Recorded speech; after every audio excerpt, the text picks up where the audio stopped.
Hey everyone, Tiffany High here with Results Driven REI. I have special guests today, Jenna and Luke out of the Louisville market.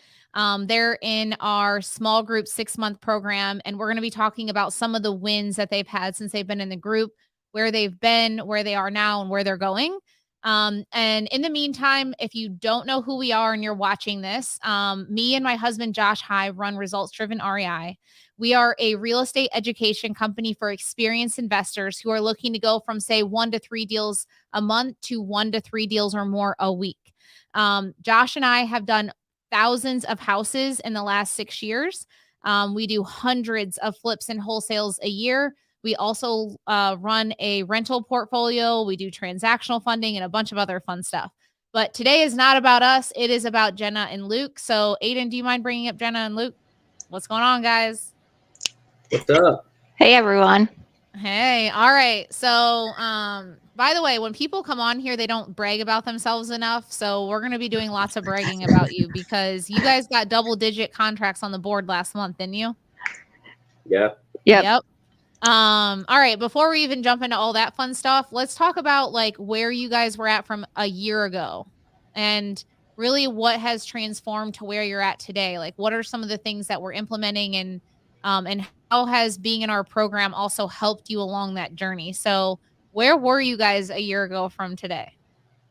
So a year ago from today, we were probably, oh man, it's hard. There's so much that's changed between now and then, especially being in this program. But we were not really finding consistency. We didn't really know how to move forward with confidence and things as far as like starting new marketing channels and maybe even increasing our team size and things of that nature. But now we've learned so much about like the cash conversion cycle that you talk about, Tiffany, all the time, as far as understanding when and how we can implement new marketing channels. And the biggest thing that I've noticed here recently is whether or not we can actually move forward with hiring somebody in the actual need of doing so. Because we used to do a lot of cold marketing channels, which filled our Podio systems with tons and tons of cold opportunities. And we realized, I think it was last week, that it takes about 500 phone calls for us to get any kind of conversions. That would be a process call or an offer call. And one man show just can't do that on his own. I can't make 500 calls for conversion. That's just not going to work. So we need to start building out the team or at least have some more warm leads into our system. Yep. What are you guys doing? Any warm channels right now? Yeah. We're doing mailing and cold calling are Okay. 2 channels that we're doing. And I'd say that one of the biggest things, so a year ago, Luke and I became business partners almost 2 years ago. So even just at the beginning of last year, 12 months ago, I think we were still trying to figure out roles and responsibilities and like really understand how to work with one another in the business, you know, make decisions, who takes on what responsibilities. So I think we were really scatterbrained and a little bit all over the place. And for me, some of the biggest takeaways from being in the program are one, just having the coaches and accountability. Like I grew up playing sports. So from as long as I can remember, I always had a coach there, you know, tell me what to do, what to implement. Of course, the accountability side of things, but also like where our focus needs to be. So I think the huge thing with being, you know, in the small group and having Bo to talk to on a weekly basis is him really helping us understand where our time and energy needs to be focused, you know, and what we needed to be doing in this exact moment to actually like move the needle forward, you know, for what's going on in our business. So that's been huge. Is I feel like now Luke and I are at a point where we're like very much in our own roles and like just rocking and rolling in the seats that we need to be in, which is huge. And I'd say that, I mean, that's just one of the first small things that made a huge difference is like us being able to like own the roles that we're in, you know, and not have to go to one another to make decisions for little small random things that don't need to take both of our mental bandwidth. Yeah. I'll never forget. It was probably 5 years ago now when Josh and I formed our partnership and we had hired mentors. I'll never forget. I was sitting in their office and they got to know us for like less than 10 minutes. And they look at me and Josh and they go, Tiffany, because I was doing acquisitions then. Okay. And your personality is 100% dispo. Josh, your personality is 100% acquisitions. We're completely flip-flopping your roles. That's awesome. And they literally were like, they wrote on a whiteboard and said, this is what you're going to be doing every day. And this is what you're going to be doing every day, and stay the hell out of each other's way. And we obviously went in more detail around like exactly what those responsibilities are and everything. And we just, from that day forward, we completely segregated our roles. And so, tell me a little bit about, and for those of you guys that don't know that are watching this, when they say about Coach Bo, in our small group program, we have coaches that are assigned to everyone that works with them one-on-one, as well as group coaching with Josh and I. And so one thing that I appreciate about you guys is when I talk to Bo, like you guys are submitting calls to Bo and Jarrett, and like that we're here to provide you the resources to level you up. And if you don't take advantage of the resources that are sitting in front of you, then it's typically a them problem, not an us problem. And I feel like a lot of people that are watching this was actually a topic I got into deeply last week at a mastermind.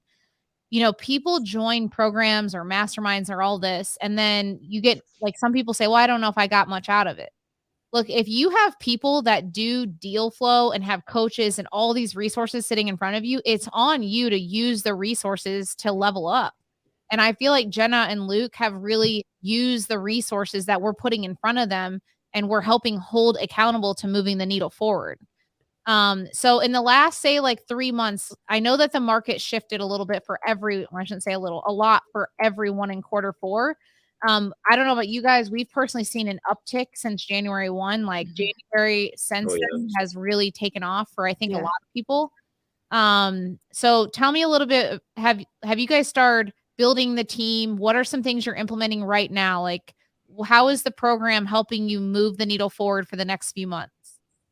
Yeah, like I mentioned, we realized that there's tons of cold opportunities, and our call to conversion rate is just through the roof. For cold calling. Yeah, for cold calling specifically. And that made our database kind of hard to sift through and follow up with. So one thing that we're implementing right now is just segregating our leads more so that we can actually identify, okay, these are the top 5 buckets or so that we need to actually hammer. And there's maybe 1 or 2 extras that can maybe get forgotten about, but these specific leads we need to follow up with the absolute most. And we're just trying to make sure that we have the people that are at the top of the list actually at the top of the list, and not scattered somewhere in the middle. Yep. And so, and then, Luke, are you handling dispo then, right? No, I'm or is it opposite? Opposite. Okay, okay. Now what are you guys seeing on the dispo side? Like, what are some of the new processes that you guys might have been implementing to maximize on the dispo side? Well, we're talking with investor VAs about hiring a dispo cold caller, since I'm in that seat still, so that my time's not spent just cold calling buyers. So we're going to be implementing, an investor VA's dispo person who can cold call. And then I'd say we're trying to maximize also JV opportunities, dispoing deals for other people as well, just to bring in extra revenue on that. We've got a lot of solid buyers. And I feel like in our market, we haven't seen that big of a change on the buyer side of things. Most of them are just, being a little bit more conservative on after repair value. So, I mean, we've implemented that into our acquisition process, to make sure that we're taking account on the front side, the changes of our buyers. Yep. So I'm actually going to be going live probably next week or the week after on the ops call around an update on how we shifted things in our dispo role. But I can tell you that having the virtual assistant cold calling the buyers has been a game changer, because it took my dispo manager away from just doing that to now actually negotiating deals all day. Right. So when he is following the process that we showed you guys of like the MLS building, the buyer, Zillow buyers, all that. And actually, by the way, most of the buyers are coming from the Zillow project that I showed you guys, and then the MLS project. And I'm going to actually, after this call, I'm going to be going live on it in a small group about it. But because he's not doing that all day, we now have income producing coming from his role. So we have him, and the people that are watching this, if you are in our community, we actually transferred the dispo role to being more of a relationship manager role, which is what I would like to get you in, Jenna. Yeah. Because then you can start negotiating with wholesalers or MLS deals or whatever, and other free marketing channels that we'll cover in the group. But then you can bring in maybe an extra $40,000 or $50,000 in revenue to the table. Let that virtual assistant do all the cold aspect of the dispo Right. role. And are you guys flipping or just wholesaling? Mainly just wholesaling. We will pull the trigger on a flip, just nothing has, that none of the deals that we've, came across have been like ideal for a flip, based on our criteria, but that we're moving in towards that. Yeah. You know what I recommend for you guys is since we got Craig finally flipping houses, Uh-huh. maybe on like your first couple, maybe do a partnership with him so that he now can walk you through his contractors, his process and everything, since we helped him do that JV with that other guy. Right. So maybe I think that might be a good partnership because he knew how he needed to be taught. So maybe it'll be good for you guys to JV with him on a couple deals. Yeah, that's a really good idea. Yeah. That's a really good idea. Yeah, I think And I that know maybe do that. we're focusing, we've started to build out like a MLS offer system as well, to have that, outlet of deals, and then working on the dispo relationship. But once we get the investor VAs, virtual assistant on board, I think it's going to help a lot, because I just, with everything else I'm doing, it's Yeah. hard for me to do all of it at once. So Yeah, just to give you some context, and we'll be updating you guys this week, is it took us about a month to really get him onboarded, to be honest. Like the buyer side is a lot more complicating because you got to learn how all these different types of buyers buy versus like right. acquisitions is kind of one solidified process. Mhm. And so when we took off the like cold calling aspect off him last week, I believe he brought in 3 deals from outside of the company from free marketing, essentially. Nice. So I think once we can get you in that seat, and then let's JV with Craig, maybe let's give him a shout and see if we can work something out with him. And then we can bring in another exit strategy to the company, and we can get you in the seat that's bringing in at least probably 2 to 4 deals a month off market or on market, whatever, that you guys can start doing. And even if you JV with Craig on every one of them, who cares? They're deals that you're not getting today. Right. Jenna, So, the JV deal that we just signed the B2C for, Scott Steele in Lexington. Yeah, it's a 65K assignment. So wow. that was pretty good. So who did you guys sell that to, like a rehabber or a landlord or? Rehabber. That's awesome. Yeah, it's higher price point than what we're typically working with. It's in Lexington. So ARV is close to 600. And we had it locked up at 270. So Nice. You gotta find me some of those damn yeah. deals. Well, let's when we do get offline here, so guys, anyone that's watching this, like Dispo has, everyone knows us for acquisitions and onboarding and all that, but the reality is Dispo starts in acquisitions, and we're moving some things around, and really since the market shift, we're noticing a lot more opportunity that of houses on market or free other marketing channels. And when other big buyers are slowing down or becoming more conservative, that means that there's more opportunity for people like us to jump in and be more aggressive as long as we make educated decisions. And so I think that ultimately, I think the next step, Jenna, is we get you into that role where you're bringing in deal flow and managing a virtual assistant that's doing that, so I can help you walk through that. And honestly, I don't know if you guys are coming out to another event. Are you guys coming to another event soon? We were talking to Bo about that the other day. Yeah. Maybe what I encourage, we're actually going to be announcing in the small group soon. We're thinking about launching what we call fly-in Thursdays or fly-in Fridays.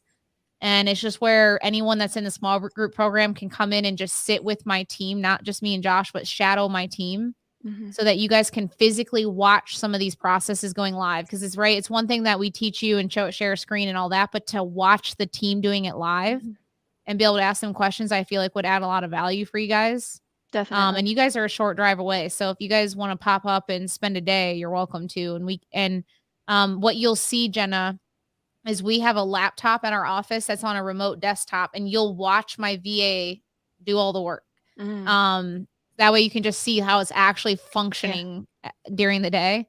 Now we're building out an SOP process for it. I know we physically talked about it on our training, but we'll give you that so that you guys can move forward. I think that's a big next step for you guys. I agree. Because really the next step, it's like, I think it's amazing you're getting double-digit contracts in a month, But imagine if we can maximize your exit strategy, build that plan out with you, that 11 deals or whatever it was can turn into probably 14 or 15 at minimum. And then we can start bringing in, 1 to 4 deals at minimum a month off free channels. And I can help Jenna get to that. Yeah, that would be awesome. Yeah. So, what are some other big changes you guys have made the last couple months? Luke, what do you think? We've been onboarding and we've been kind of, I don't know if struggling is the right word for it, but we learned a couple good rule of thumbs. And I guess we had to learn this one the hard way, Tiff, because I know you all say don't hire people that are looking to get into real estate and things of that nature. We've hired a couple of people that are looking to get into real estate, and it just doesn't work out. They have goals of getting into real estate. They want to be the entrepreneur and they don't want to work a 9 to 5, and that's perfectly okay. But they're just not a good fit as an employee in that role. And that's something we figured out here recently with the most recent person, and we had to part ways. We ended up and I think it's a huge win. That's actually a huge win, because we're like, huge. Even though we made the mistake, it's like we're never going to do that again. Yeah. It's like we didn't take your all's advice. We effed up a little bit, but now it's like, so I will say that's the one piece of advice that I feel like some people ignore me on. And then I like literally 10 out of 10 times, they always come back to me and they're like, damn it, you were right. And I'm like, I'm telling you, do not hire agents, do not hire people that want to go do this. You have to bring people in that are here for the long term of your mission, your vision, grow them up into the career path. Like that's really what we're looking for.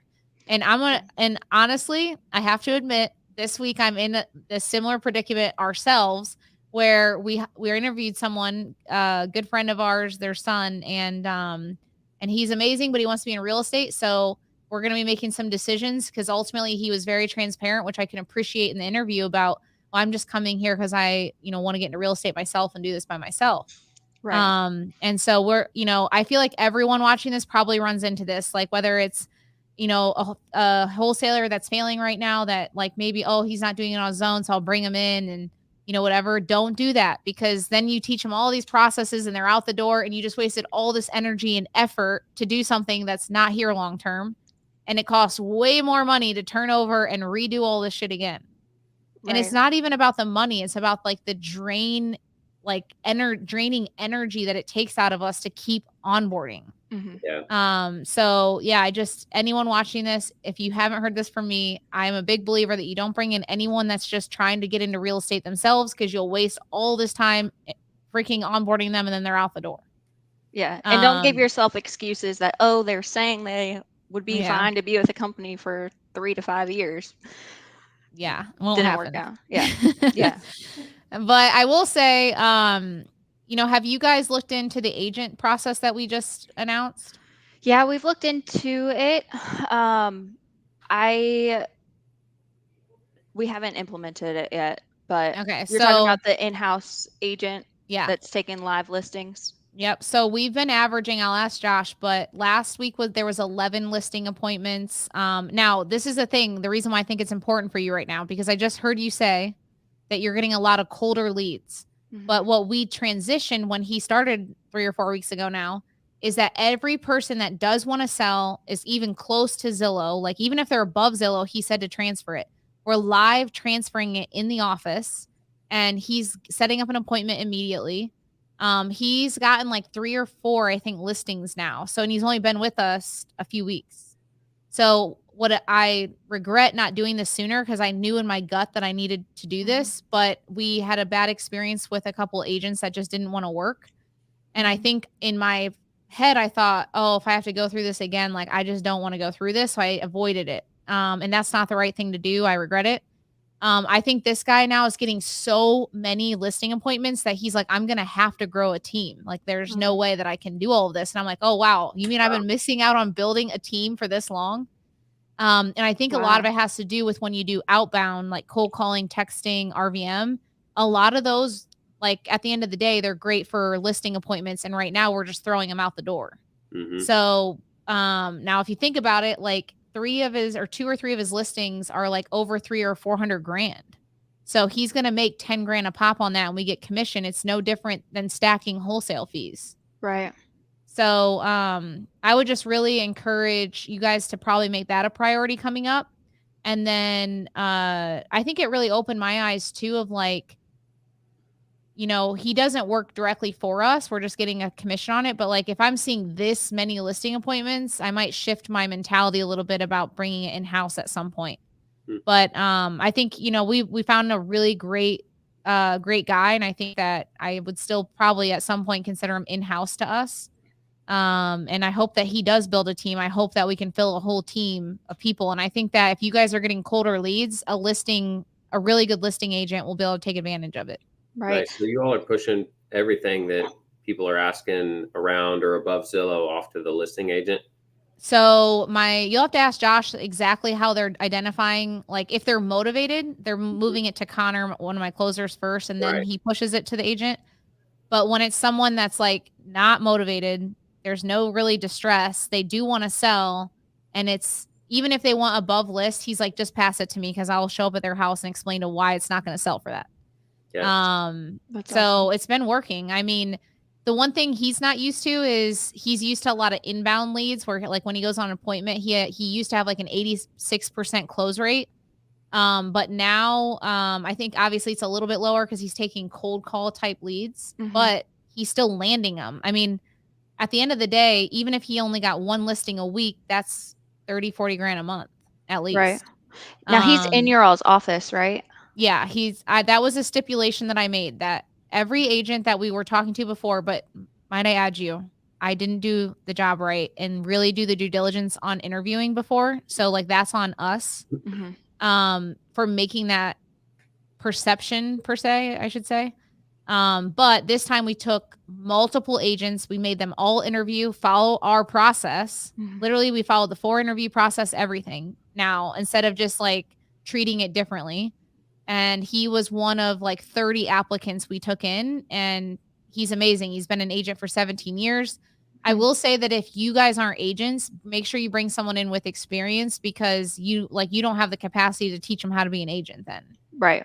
Another thing that I noticed is Keller Williams agents specifically, because Keller Williams is known to have some of the best phone sales training. Like when you get started with them, if they've already been Keller Williams for say 2 to 5 years, they probably in their first year got trained how to be on a dialer, get on the phone. And so he's really, really good on the phone. And I think it's because of the training that Keller Williams did. So I would maybe even make a post pointing out like, hey, I heard Keller Williams does a really good job teaching their agents how to prospect, be on the phone. So especially if you're a Keller Williams agent, you're looking to get hundreds of free leads, like, you know, yada, yada, yada. And then interview them from there. Nice. That's a great idea. I had no idea that they were trained like that from Keller Williams. Yeah, I believe it's Keller Williams. Let me confirm with Josh. But it's like Keller Williams or one of the other big national brokerages. Right. But I'm pretty sure it's Keller Williams. But I've heard nothing but good things about their brokerage model. And so what they do, from my understanding, is they build agent teams. And when you come on as an agent your first year, they try to put you in a team. And then they train you how to get on a dialer, make hundreds of dials a day, all that. So he was already used to that. Right. So I just think that brokerage in general has done a good job at how they train new agents. Nice. Yeah. Yep. Well, I try to keep this to 20 minutes because I know everyone's attention span and watching videos is not very long. So, anyways, did anyone have questions, Aiden, or no? Okay, cool. Well, I super appreciate you guys jumping on. I keep close eye on everyone through their coaches, and I love it when people take advantage of the resources. They submit extra calls. Like, take advantage of us to provide you the custom detailed plans and let us be the one to say, no, this is too much. I always tell students, like, take advantage of us. And then for you guys, like, I would recommend coming in for either another 2-day and then staying an extra day and shadowing the team, or just coming off outside of the 2-day and hanging out with the team. Yeah, we'll connect with Bo on that and figure something out that works for sure. Cool. All right, guys. I appreciate you coming in. Good luck for the rest of the week. Crush the rest of the week. And thanks for everyone watching here.